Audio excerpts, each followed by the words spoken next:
एक बार अगर घर का काम स्टार्ट होता है ना तो कुछ ना कुछ काम ना बढ़ते ही जाते हैं।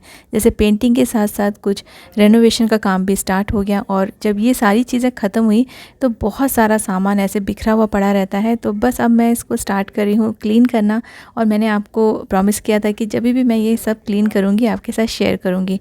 दोनों रूम्स का मेकओवर एक साथ शेयर करना मेरे लिए पॉसिबल नहीं है, और वीडियो भी काफ़ी लंबा हो जाएगा, इसलिए एक एक रूम का मैं आपके साथ शेयर करूँगी। तो आज ये वाले रूम का जो मेरा स्टोर रूम जैसा है, एक्चुअली ये भी एक बेडरूम है, बट इसको हम लोग थोड़ा स्टोर रूम की तरह यूज़ करते हैं क्योंकि घर में काफ़ी सारा सामान होता है और उस सामान को रखने के लिए भी कहीं ना कहीं हमें जगह चाहिए रहती है। तो एक रूम एक्स्ट्रा है, तो ये 4th वाला बेडरूम हम लोग as a store room use करते हैं।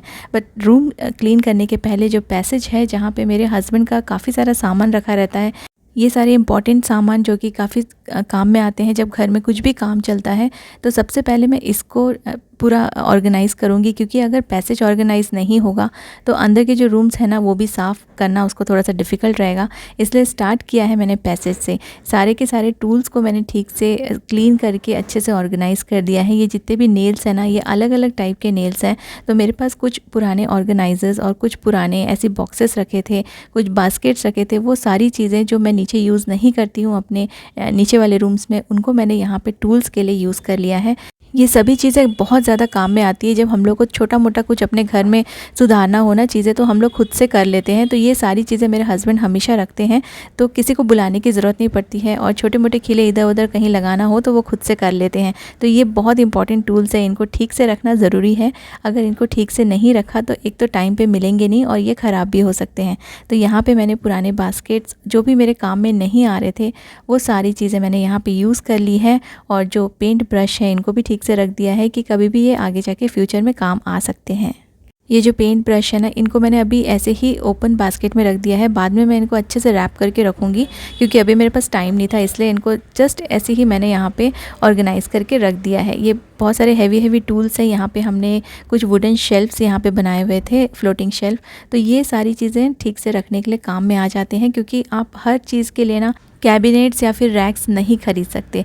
तो देखिए, ये एक बहुत ही अच्छा सा ऑर्गेनाइज़र था। इसमें मैंने सारे जितने भी नेल्स थे ना अलग अलग तरह के, उनको मैंने सेग्रीगेट करके रख दिया है। तो जब भी ज़रूरत पड़ेगी तो हमें सामने के सामने सारी चीज़ें मिल जाएंगी।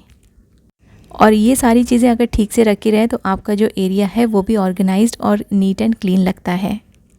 पेंटिंग के टाइम पे कुछ पेंट्स बच गए थे, उनको भी मैंने यहाँ पे शेल्फ में रख दिया है, क्योंकि कहीं भी कुछ टचअप करने के काम आ सकते हैं, और इनको अच्छे से पैक करके रख दिया जाए तो फिर ये आप यूज़ कर सकते हैं कभी भी।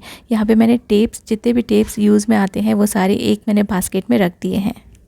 तो फाइनली मेरा ये जो पैसेज था, ये वाला एरिया भी अब अच्छे से क्लीन एंड ऑर्गेनाइज हो गया है। ये मुझे कम से कम 1 से 2 दिन लगा इन सारी चीज़ों को क्लीन करने में और साफ़ करके यहाँ पे अच्छे से सजाने में।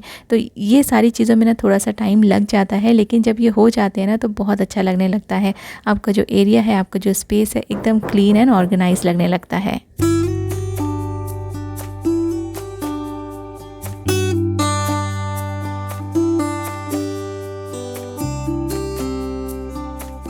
चलिए अब स्टार्ट करते हैं। जो मेरा स्टोर रूम है, मेरा जो 4th बेडरूम है जिसे हमने स्टोर रूम बना के रखा हुआ है, उसको मैं अभी क्लीन करूँगी। और ये सारे बॉक्सेस मैंने पुराने जो बेडशीट्स हैं उससे कवर करके रखा हुआ था, बट फिर भी कहीं ना कहीं से ना डस्ट चला जाता है। लेकिन अच्छी बात यह है कि अंदर बिल्कुल भी डस्ट नहीं गया है। अंदर जो भी सामान है वो एकदम क्लीन है। बस ऊपर ऊपर थोड़ा सा जो हम लोग वॉल्स को स्क्रब करते हैं ना पेंटिंग के पहले, उसका जो डस्ट है वो थोड़ा बहुत ऊपर ऊपर इसमें लगा हुआ था। लेकिन क्योंकि मैंने बेडशीट से कवर किया था तो बहुत ज़्यादा गंदा नहीं हुआ है। तो ये सारी चीज़ें क्लीन करके वापस से मैं अपने रैक्स में जमा रही हूँ। कुछ मैंने और बॉक्सेस लिए थे, क्योंकि काफ़ी सारा सामान है ना वो यहाँ वहाँ पड़ा रहता है, तो मैं इन बॉक्सेस में रखना प्रेफर करती हूँ। आजकल वार्डरोब भी ख़रीदने जाओ ना तो वो बहुत ज़्यादा कॉस्टली मिलते हैं, इसलिए ये जो बॉक्सेस हैं ये थोड़े सस्ते भी मिल जाते हैं, और इनमें बहुत सारी चीज़ें भी आप रख सकते हैं, अलग अलग सेग्रीगेट करके रख सकते हैं। अदरवाइज़ वार्डरोब में ना सारी चीज़ें एक साथ रखी रहती है। और ऊपर के जो दोनों रूम्स हैं ना उसमें मुझे बहुत ज़्यादा खर्चा नहीं करना था, इसलिए इसको बजट फ्रेंडली हमने रखा हुआ है। जो भी चीज़ें बजट में आएंगी वो लेकर हमने इसको ऑर्गेनाइज़ किया है और सारी चीज़ें रखी हैं। तो सूटकेस को मैंने आपको दिखाया था लास्ट वीडियो में कि मैं किस तरह से रैप करके रखती हूँ। इसके अंदर मैंने हैंड बैग्स भी डाल दिए हैं, और टॉप इस पे मैंने दोनों के दोनों सूटकेस ऊपर रख दिए हैं। तो मैं प्लान करी थी कि मैं एक वार्डरोब ख़रीद लूँ, जो मेटल का वार्डरोब आता है ना, स्टील वाला। तो वो मैंने ऑनलाइन एंड ऑफलाइन दोनों इंक्वायरी की, दोनों जगह मैंने चेक किया, लेकिन वो 20,000 या 25,000 के आते हैं। तो उससे बेटर मुझे ऐसा लगा कि मैं अभी ये जो बॉक्सेस हैं इससे ही काम चलाऊँगी, क्योंकि मुझे यहाँ पे बजट में ही अपने रूम को पूरा मेकओवर करना था। और बेसिकली सारा सामान अंदर रहना चाहिए जो डस्ट से ख़राब ना हो। तो वो काम ये बास्केट में, सॉरी, ये बॉक्सेस में भी आराम से हो जाता है। मेरे पास एक माइक्रोवेव का रैक था जो कि मैंने अपने किचन के लिए लिया था, बट मेरे किचन के लिए ये बहुत ज़्यादा बड़ा हो रहा था और ये पूरा स्पेस वहाँ पे चला जाता था, इसलिए मैंने इसे नीचे से ऊपर ले आई हूँ और यहाँ पे मैं इस रूम में यूज़ करूँगी। क्योंकि कुछ ऐसी चीज़ें होती हैं ना, छोटी मोटी, जो क्लीनिंग के जो मटेरियल्स होते हैं, जैसे कि लाइजॉल या फिर फ्लोर क्लीनर्स और ये जो स्प्रेस रहते हैं, तो इनको भी रखने के लिए मुझे जगह चाहिए थी, तो वो मैंने यहाँ पर रख दिया है। क्योंकि ऊपर में जितनी भी क्लीनिंग की चीज़ें लगती हैं वो मैं यहाँ पर रख देती हूँ, तो ये चीज़ें भी ऑर्गेनाइज रहेंगी। अब यहाँ के लिए मैंने ना मीशो से कुछ कर्टन्स मंगाए हैं, क्योंकि बजट में ही मुझे सारा मेकओवर करना था, इसलिए मैंने बहुत कॉस्टली कर्टन्स नहीं मंगाए हैं। अगर आपको बहुत ज़्यादा कॉस्टली कर्टन नहीं चाहिए, क्वालिटी भी अच्छी चाहिए और डिज़ाइन भी अच्छा चाहिए, तो आप कर्टन्स मीशो में ज़रूर ट्राई कीजिए। क्योंकि नॉर्मली ना कर्टन्स मैं कॉटन के यूज़ करती हूँ, लेकिन कॉटन के जो कर्टन्स हैं उनको फिर बहुत ज़्यादा प्रेस व्रेस करना पड़ता है, उनको वॉश करना भी थोड़ा सा डिफ़िकल्ट होता है, हैवी हो जाते हैं। और इस रूम्स में मुझे इतने हैवी कर्टन्स नहीं लगाने थे और सारा चीज़ें मैंने ना बजट में कर लिया है। ये मुझे 300 रुपीज़ के पर कर्टन्स मिले और मैंने यहाँ पे 4 कर्टन्स मंगाए हैं। 2 कर्टन्स मैं यहाँ बालकनी के डोर में लगाऊंगी, एक मैंने 5 फीट का मंगाया है, बाकी जो तीनों हैं वो 7 फीट के हैं। और ये सब कर्टन्स 300 के अंदर ही हैं पर कर्टन। आप मीशो में चेक कर सकते हैं, बहुत ही अच्छी डील आपको मिल जाएगी। और ये जो क्वालिटी है ना, ऐसा सब लोग कहते हैं कि मीशो से क्वालिटी अच्छी नहीं मिलती है, लेकिन मुझे बहुत अच्छी क्वालिटी का ये जो कर्टन्स है मिले, बहुत अच्छे कर्टन्स हैं और डिज़ाइन भी मुझे अच्छा लगा। क्योंकि वाइट रूम है तो मैंने यहाँ पे थोड़ा सा ब्लू कलर के कर्टन्स ले लिए हैं। और इस मटेरियल का कर्टन, इसको आप वॉश करेंगे, आप एज़ इट इज़ वॉश करने के बाद इसे हैंग कर सकते हैं, क्योंकि इसको प्रेस वगैरह करने की ज़रूरत नहीं पड़ती है, लाइट वेट है।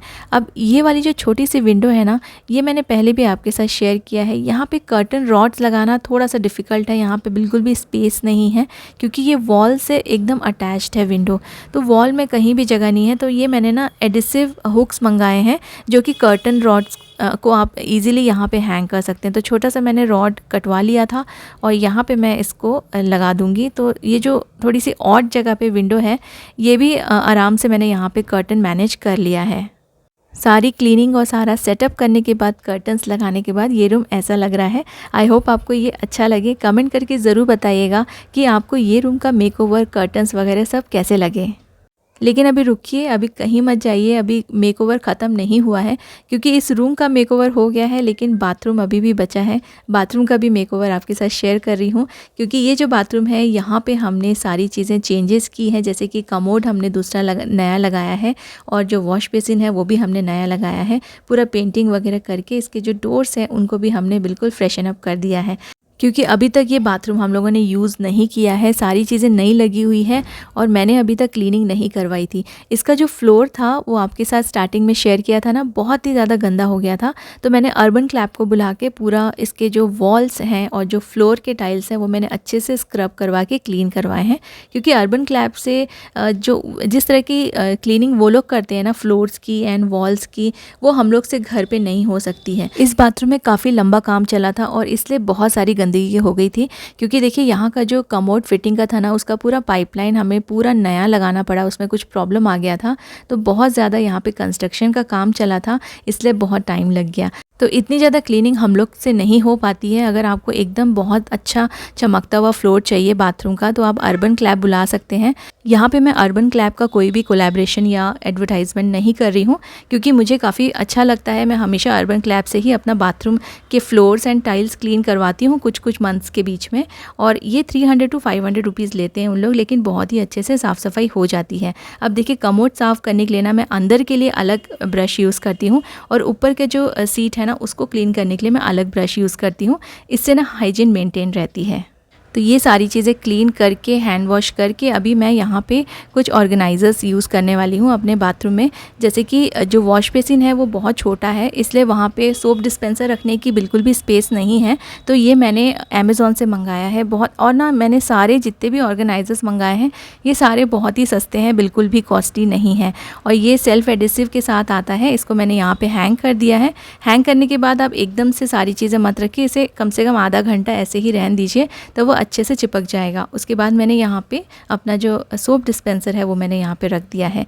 ये वॉल माउंटेड एक ऑर्गेनाइज़र मेरे पास बहुत पहले से रखा हुआ था, किचन में यूज़ करती थी, लेकिन अब किचन में स्पेस नहीं थी तो वहाँ से निकाल दिया और ये ऐसे ही रखा हुआ था, इसलिए यहाँ पे इसे मैंने बाथरूम में यूज़ कर लिया है। तो ऐसे ऑर्गेनाइज़र जो आप यूज़ नहीं कर रहे हैं, कहीं ना कहीं आप उसे अपने दूसरे रूम्स में यूटिलाइज़ कर सकते हैं। अपने मॉप्स और जितने भी ब्रशेस हैं और जो ब्रूम्स हैं बाथरूम क्लीन करने के लिए, जो भी चीज़ें टूल्स मैं यूज़ करती हूँ उनको हैंग करने के लिए मैं जो एडिसिव हुक्स है वो यूज़ कर रही हूँ। अब जब एडिसिव हुक्स आप लगाते हैं तो ये कई बार निकल जाते हैं। आप इनका ना वेट देख के ही लगाइए। जैसे ये सारी चीज़ें मैंने हल्की हल्की हैंग करी है, और इनको ना लगाने के बाद आप थोड़ा देर रहने दीजिए, एकदम से इसमें हैंग मत कीजिए। और एक चीज़ का आपको ध्यान देना है कि जो वॉल है, जो भी टाइल्स है, जहाँ कहीं भी आप ये एडिसिव हुक्स लगा रहे हैं वो गीली नहीं होनी चाहिए, वो एकदम ड्राई होनी चाहिए। अगर गीली रहेगी ना तो ये बिल्कुल भी चिपकेंगे नहीं, चाहे आप उसको कितना भी उनको अच्छे से चिपका दें। तो यहाँ पर मैंने मॉप्स और ब्रूम्स को हैंग करने के लिए एडिसिव हुक्स यूज़ किया है। तो ये फाइनल लुक है मेरे ये वाले बाथरूम का। ये थर्ड बाथरूम है मेरे घर में। 4 बेडरूम्स हैं एंड 3 बाथरूम्स हैं। तो ये थर्ड वाला बाथरूम अब बिल्कुल रेडी है, और बहुत ही मैंने सिंपल रखा है। थोड़ी बहुत ही चीज़ें मैंने ऑर्गेनाइजर्स यूज़ किया है। ऊपर एक ग्लास ऑलरेडी लगा हुआ था, ग्लास शेल्फ, उसको मैंने एज इट इज़ रहने दिया है। उसको क्लीन करके वहाँ पे शैम्पूज़ एंड जो भी चीज़ें बाथरूम में लगती है वो मैंने ऑर्गेनाइज़ करके रख दी है। जितना पॉसिबल हो, अगर आपका बाथरूम छोटा है ना तो आप बहुत सारी चीज़ें वहाँ पे मत भरिए। इसलिए मैंने वॉल्स पे जितना हो सके जो भी ऑर्गेनाइज़र यूज़ किया है वॉल पे ही यूज़ किया है, और वर्टिकल स्पेस यूज़ करके इस छोटे से बाथरूम को मैंने ऑर्गेनाइज़ कर लिया है।